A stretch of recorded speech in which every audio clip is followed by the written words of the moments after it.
歡迎收聽渣打市場快訊。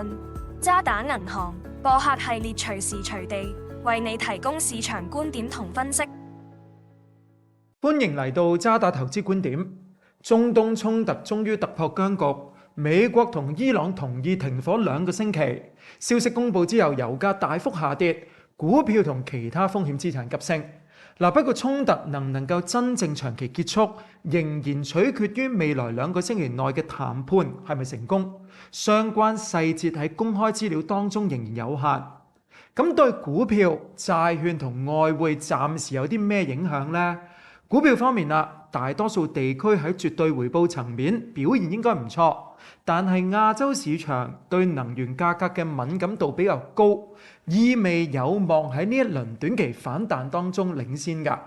台灣同印度股票係我哋睇好嘅2個市場，直接受惠於油價回落，而整體中國股票亦都有望錄得強勁回報。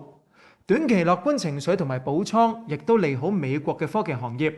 美國科技股受惠於強勁嘅盈利增長預期，同埋對標普500指數嘅估值日價已經回落去到2019年以嚟最低嘅水平。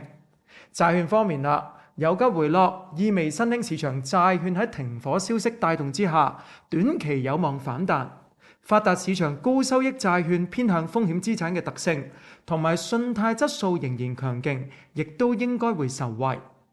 外匯方面，美元走弱，地緣政治風險降溫，會削弱對美金嘅避險需求。美元可能回落去到200天移動平均線附近嘅98.5。澳紙有機會成為美元走弱嘅主要受惠者，主要受到央行偏鷹嘅立場所支持。同一時間，即使係瑞郎同埋日元等嘅低利率貨幣喺美元轉弱嘅環境之下，亦都有望走強㗎。今集時間到呢度，下個星期再見。